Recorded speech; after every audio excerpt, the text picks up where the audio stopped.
사이다 무비튼. 내 이름은 서예리. 대학 진학과 함께 고향을 떠나 대도시로 왔다. 졸업 후에도 그대로 남아 한 기업에 취직했다. 입사 후 10년간 열심히 일만 했다. 신입사원 때부터 일에 올인했기 때문에 결혼에 대해 고민하기 시작한 건 32살이 되고 나서였다. 그 무렵 일 관계로 알게 된 한진상과 가까운 사이가 됐다. 그 남자도 미혼이었고 나이도 비슷했다. 정식으로 대시받고 본격 연애가 시작됐다. 연애 기간 내내 모든 게 순조로웠고 1년 후에는 결혼 얘기가 오고 가게 됐다. 각자 부모님께 인사를 드리러 가는 단계가 돼서야 우리가 같은 지역 출신이란 걸 알게 됐다. 무려 고급 레스토랑에서 밥을 먹고 있었는데 감격한 나머지 벌떡 일어나서 소리를 지르고 말았다. 세상에, 같은 지역 정도가 아니라 한 동네 살고 있었다니 이런 우연이 있을 수 있는 거야? 같은 동네라고 해도 면적이 워낙 넓은 곳이라. 물론 한진상도 놀란 표정이었지만 나하고 비교하면 상당히 침착한 반응이었다. 그거야 그렇지만 이 큰 도시에서 우연히 알게 된 두 사람이 다른 사람은 들어도 모를 동네가 고향이라니 거의 기적에 가까운 우연 아니야? 단순히 출신지가 같다는 것 정도는 이미 알고 있었다. 하지만 이렇게까지 가까운 곳에서 나고 자랐을 줄은 몰랐다. 중학교는 어디 나왔어? 나는 있지. 내가 어느 중학교를 나왔는지 말하자 한진상도 자기 출신 학교를 알려줬다. 너무 아깝다. 바로 옆이었네? 그러게, 그래봐야 내가 한 학년 위인데 뭐. 중학교를 거쳐 다음은 고등학교. 역시 고등학교도 가까운 곳이었다. 고향 떠난 지 10년도 더 넘었네. 시간이 지난 만큼 중고등학교를 거치면서 겪었던 상처, 트라우마도 많이 극복됐다. 그래서 결혼할 생각을 할 수 있었던 것 같다.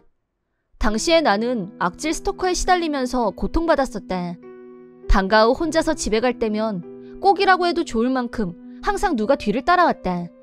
그걸로 끝이 아니라 끔찍한 내용의 편지가 우편함에 들어있기도 했다. 나는 항상 너만 보고 있어 라던가 우리가 만난 건 운명이야, 아이는 둘만 낳자 등등 구역질 나오는 편지들 때문에 소름 끼쳤던 기억이 여전히 남아있다.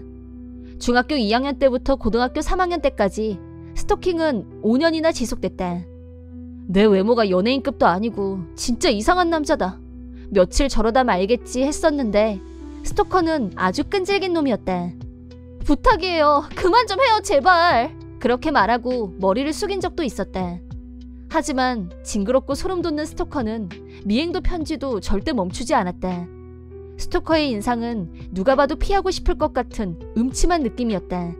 나이는 나보다 한두 살 위로 보였지만 살집이 있었고 얼굴엔 개기름이 흘렀다. 스토커가 두꺼운 뿔테 안경을 끼고 있었고 늘 고개를 숙이고 있었기 때문에 얼굴 생김새는 확실히 기억나지 않는다. 그보다는 눈도 마주치기 무서워서 내가 그 남자 얼굴을 똑바로 본 적이 거의 없었다. 고등학교 때 스토커만 피해 다니는 게 너무 싫어서 남친을 만들었었다. 나름 스토커 대책 중 하나였다. 하지만 나한테 남친이 생기자 스토커는 질투를 넘어 광기를 보이기 시작했다. 뒤를 따라오면서 의미를 알 수 없는 말을 계속 중얼거리면서 공포감을 조성했다. 남친이 나서서 겁을 줬지만 효과는 전혀 기대할 수 없었다. 결국 견디다 못한 남친이 결별을 선언했다. 부모님, 선생님께도 상의했지만 내 고민을 진지하게 받아준 사람은 없었다. 스토커의 나이가 나하고 비슷한 학생이었다는 점 때문이었다. 어른들 눈에는 순정파 소년의 치열한 짝사랑 정도로 보였던 모양이다. 그쪽한테 편지를 몇십 통 받았지만 도저히 사귀고 싶은 마음이 생기지 않아요. 제 뒤따라오는 거 제발 그만 좀 해요. 무섭단 말이에요. 용기를 내서 솔직한 심정을 토로한 적도 있었지만 스토커범이 자기 행동을 반성하는 일은 없었다.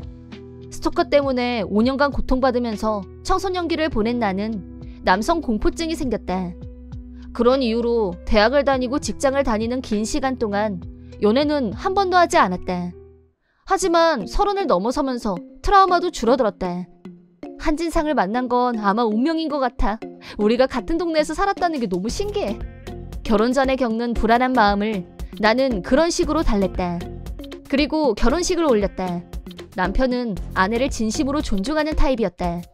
신혼이라서 그런 건지 내가 잠깐 뭘 사러 나가는 것도 다 따라 나와서 도와줬고 특히 물건을 절대 내가 들게 하는 법이 없었다.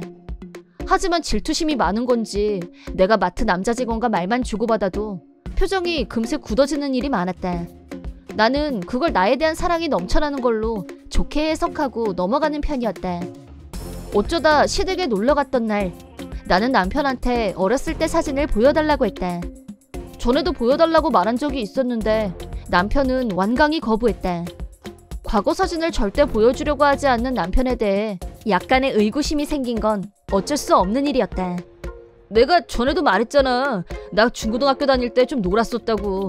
머리도 튀는 색깔로 염색하고 난리였어. 다 과거 일인데 뭐.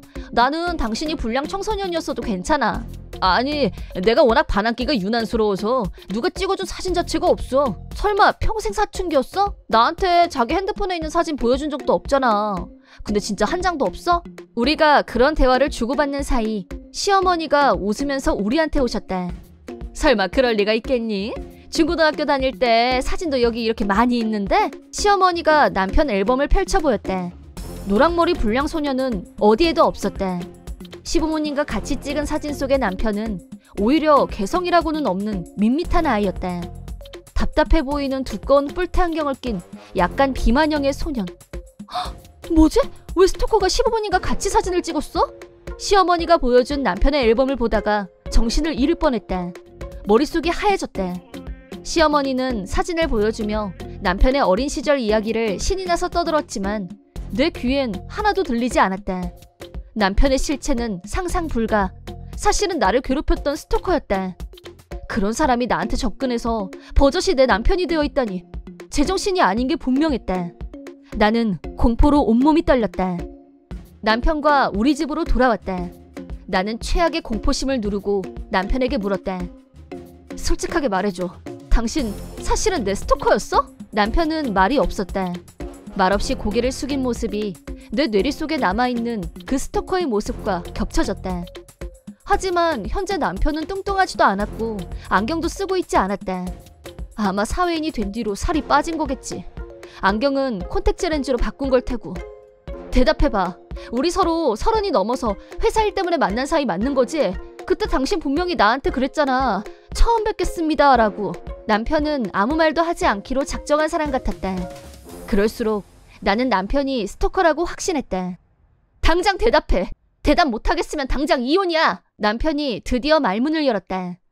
솔직히 나는 예리 네가 뭐 때문에 이렇게 흥분하는지 이해를 못하겠어. 지금까지 내 얘기 뭘로 들었어? 당신이 나를 속여서 결혼한 거라고. 함부로 비하하지 마. 너 나한테 한 번도 혹시 제 스토커 아니었어요? 라고 물어본 적 있어? 안 물어보니까 대답을 안 했을 뿐이야. 빠져나가려고 하지 마. 그거 말고도 거짓말한 거 더 있어. 처음 만났다고 한 것도 사진 없다고 한 것도 거짓말이었잖아. 내가 중고등학교 때 겪었던 일 때문에 트라우마가 생겼다고 했을 때 대체 속으로 무슨 생각했어? 속으로 비웃었다. 그렇게 말할 거라고 예상했었다. 하지만 남편의 반응은 내가 생각한 것과는 차원이 다른 세상에 가 있었다. 너도 그동안 나를 잊지 못하고 있었다는 걸 알고 내심 기뻤어. 10년도 넘었는데 아직까지 기억하고 있다니 역시 운명이란 걸 깨달았어. 남편은 흥분한 모습이었고 묻지도 않은 얘기를 줄줄이 꺼냈다. 중학교 때 나한테 첫눈에 반했었다는 얘기. 그때 운명을 감지했고 반드시 내 여자로 만들겠다고 결심했었단 얘기. 사회인이 된 후에도 나에 대한 정보를 수집했고 일로 만나게 된 것도 우연이 아니었단 얘기까지. 지난 10수년간 어떻게 가해자가 됐는지 떠드는 남편. 현기증이 일었다. 내가 전혀 모르는 순간에도 스토커 행위가 이어졌었다는 사실에 공포심을 느꼈다. 대학 진학과 함께 도시로 올 때 스토커와도 끝났다고 생각하고 있었는데 이혼해. 평생 너 하나만 바라본 남자의 순정을 짓밟겠다는 거야? 용서 못해! 당신은 스토커였던 때나 지금이나 본질이 하나도 변한 게 없어. 자기 입장에서 자기한테 편리한 대로만 생각하잖아. 전부 너를 위해서였어. 너를 위해서 노력해서 여기까지 왔다고.